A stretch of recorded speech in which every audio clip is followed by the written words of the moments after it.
Welcome to Abhishek Kumar ji के। आप सभी का इस यूट्यूब चैनल पर स्वागत है। आज हम लोग मॉडर्न हिस्ट्री के 10 बेहतरीन सवालों को डिस्कस करेंगे और जानेंगे कि क्या इनका हमारे एग्ज़ाम्स में क्या यूज़ है। सबसे पहले हम पहले सवाल की ओर बढ़े। पहला सवाल हमारा, who is regarded as father of modern history? That means आधुनिक इतिहास के पिता के रूप में किन्हें जाना जाता है? तो इसका आंसर हो जाएगा राजा राम मोहन रॉय। राजा राम मोहन रॉय को आधुनिक इतिहास का पिता के रूप में जाना जाता है और उन्होंने अपने प्रयास से इंडियन सोसाइटीज़ को मॉडर्नाइज करने की कोशिश की, उन्हें परिवर्तन करने की कोशिश की। साथ ही साथ उन्होंने ब्रह्म समाज जैसे संस्थाओं की स्थापना की और 1829 में, माफ़ कीजिएगा, 1829 में उन्होंने सती प्रथा को भी समाप्त किया था। आगे बढ़ते हैं दूसरे क्वेश्चंस की ओर। In which year did the British transfer the capital of India from Kolkata to Delhi? यानी किस ईयर ब्रिटिश ने अपनी राजधानी कलकत्ता से दिल्ली ट्रांसफ़र की थी? तो इसका सही जवाब हो जाएगा 1911। 1911 में ये डिसीजन लिया गया था और ये डिसीजन लिया गया था किंग जॉर्ज भी के द्वारा। किंग जॉर्ज भी या पाँचवें के रूप में इनको जाना जाता है, जिन्होंने अपने इस साम्राज्य को, ब्रिटिश एम्पायर को कलकत्ता से दिल्ली ट्रांसफ़र किया था। पढ़ते हैं अगले क्वेश्चन नंबर 3 के ऊपर। Doctrine of lapse was annexation policy primary implemented by which governor general? यानी डॉक्ट्राइन ऑफ लैप्स की जो नीति थी वो कब इम्प्लीमेंट की गई थी और किस गवर्नर जनरल के द्वारा की गई थी? इसका करेक्ट आंसर हो जाएगा लॉर्ड डलहौजी। लॉर्ड डलहौजी, जिनका कार्यकाल 1848 से 1856 तक था, उन्होंने डॉक्ट्राइन ऑफ लैप्स की पॉलिसी लाई थी, जिसके हिसाब से कोई भी प्रिंसली स्टेट यानी कोई भी एक राज्य, ठीक है, उसमें जो भी अपने सेनापति के रूप में रखेंगे उनका सारा अधिकार ब्रिटिश को चला जाएगा और ब्रिटिश जो है अपनी ओर से सेना प्रदान करेंगे, जिनका टैक्स जो है ब्रिटिश गवर्नमेंट को देना पड़ेगा।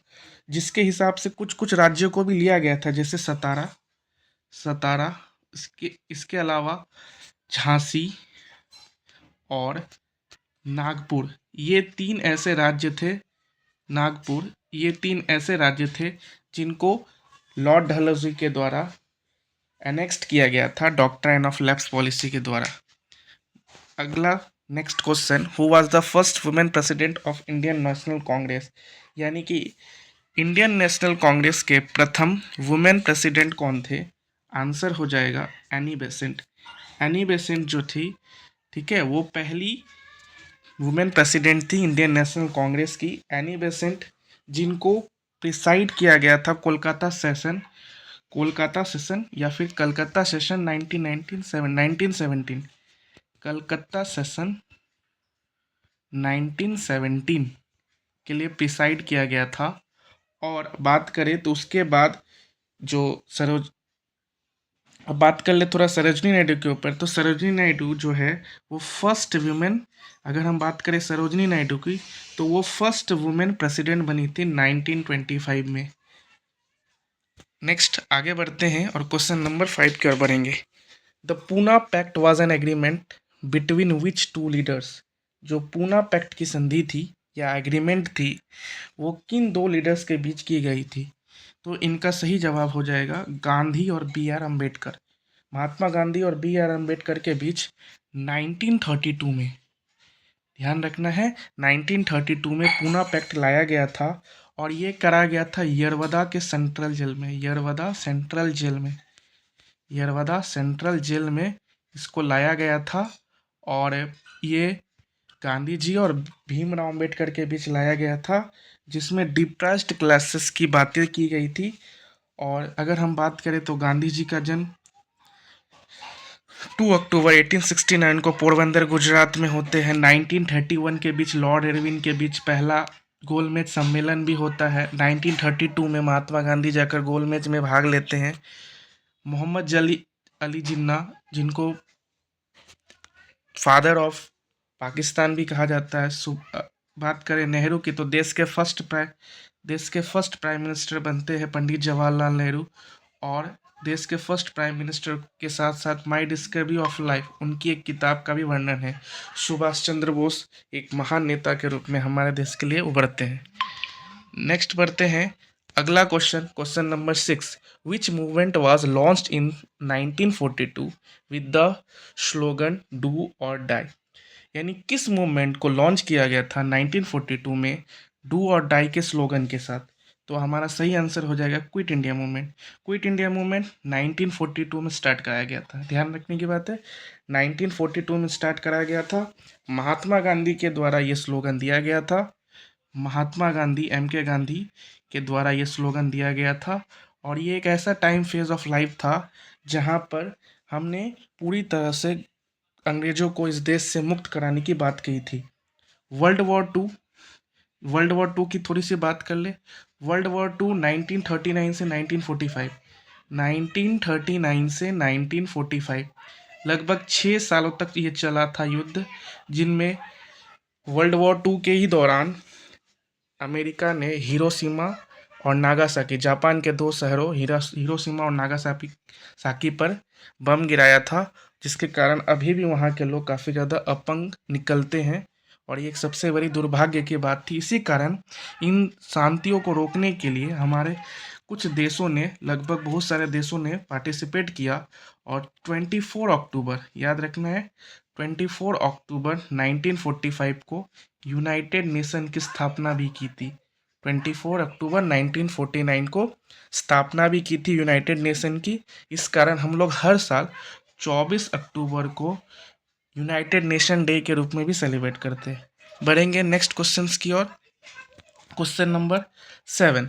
The Jallianwala Bagh massacre occurred in which city. यानी जलियांवाला बाग हत्याकांड किस शहर में हुआ था। तो आपको ऑप्शन होगा अमृतसर, पंजाब। 1919, 13 अप्रैल 1919 की यह घटना, 13 अप्रैल 1919 की यह घटना जलियांवाला बाग, ये एक बहुत ही दुखद घटना थी जहां पर जनरल डायर वो एक ओपन फायर का आह्वान करते हैं और एक पीसफुल क्राउड की बात करते हैं। पीसफुल में लोग बैसाखी का त्यौहार के लिए सभी लोग आपस में, पंजाबी भाई लोग आपस में इकट्ठा हुए थे। और जनरल डायर के ऑर्डर के बाद 13 अप्रैल 1919 को एक ओपन फायर का ऑर्डर दिया जाता है। और उसके बाद काफ़ी ज़्यादा लोग मारे जाते हैं। और उसी के बाद 1919 में एक और एक्ट आता है, और वो एक्ट आता है रॉलेट एक्ट। 1919 में अगर हम बात करें, वो आता है रॉलेट एक्ट। ठीक है, तो हम लोग बात करेंगे 1998 रॉलेट एक्ट। रॉलेट एक्ट क्या था? इसी साल में आया हुआ एक एक्ट था 1919 के अंदर, रॉलेट एक्ट क्या था? इसके अंदर किसी भी व्यक्तियों को, यानी कोई भी व्यक्ति जो निर्दोष है, उनको भी बिना किसी कारण के जेल में डाल दिया जा रहा था, जो कि एक बहुत बड़ी दुर्भाग्य की बात थी भारत के लिए। पढ़ेंगे अगले नेक्स्ट क्वेश्चन की ओर। Question number 8। Who founded the Indian independence league in Tokyo. यानी इंडियन इंडिपेंडेंस लीग की स्थापना टोक्यो में, जापान के टोक्यो शहर में किसने की थी? तो आपका आंसर हो जाएगा रास बिहारी बोस। रास बिहारी बोस ने 1942 यानी 1942 में ऑर्गेनाइज किया था, जो भारत के बाहर भी स्ट्रगल कर रहे थे, और जिसमें सबसे ज़्यादा जो हमारा साथ दिया था सुभाष चंद्र बोस। ठीक है, अब नेक्स्ट आगे बढ़ेंगे अगले क्वेश्चन नंबर 9 पर। Which Indian revolutionary is credited with popularising the slogan इनकलाब जिंदाबाद। इनकलाब जिंदाबाद का नारा, ये फेमस नारा किसके द्वारा दिया गया था? तो आपको ऑप्शन होगा भगत सिंह के द्वारा एक देशभक्ति वाला नारा इनकलाब जिंदाबाद का नारा दिया गया था। और आगे बढ़ेंगे नेक्स्ट सवाल क्वेश्चन नंबर 10 के ऊपर। First English newspaper Bengal gazette started by. तो पहला इंग्लिश न्यूज़पेपर इंडिया में जो बंगाल गजट के नाम से प्रसिद्ध था, वो किनके द्वारा स्टैब्लिश किया गया था? तो नाम है जेम्स ऑगस्ट हिकी। अब 1780 के आसपास, 1780 में, ठीक है, 1780 के अंदर में जेम्स ऑगस्ट हिकी 1780 के अंदर में जेम्स ऑगस्ट हिकी ने कलकत्ता में बंगाल गजट की स्थापना की थी। और ये जो पूरा न्यूज़पेपर है वो साउथ अफ्रीका के अंदर ईस्ट इंडिया कंपनी को पूरी तरह से क्रिटिसाइज करती थी। यानी ये एक तरफ से देखी जाए तो भारत के प्रति बहुत अच्छी बातें थी। जेम्स ऑगस्ट हिकी के द्वारा ये लाया गया था फर्स्ट इंग्लिश न्यूज़पेपर, जो कि ईस्ट इंडिया कंपनी को पूरी तरह से उनके विचारों के ऊपर, उनके डोमिनेशंस के ऊपर, जो इंडिया के ऊपर जो उनके तरफ से जो अत्याचार किए जा रहे थे उनके ऊपर पूरी तरह पुरजोर विरोध कर रही थी। तो आज का वीडियो यहीं पे समाप्त होता है। हम लोग आगे बढ़ते हैं और आगे बढ़ के अगले नेक्स्ट वीडियो में हम लोग मिलेंगे। तब तक के लिए सभी को गुड नाइट, धन्यवाद।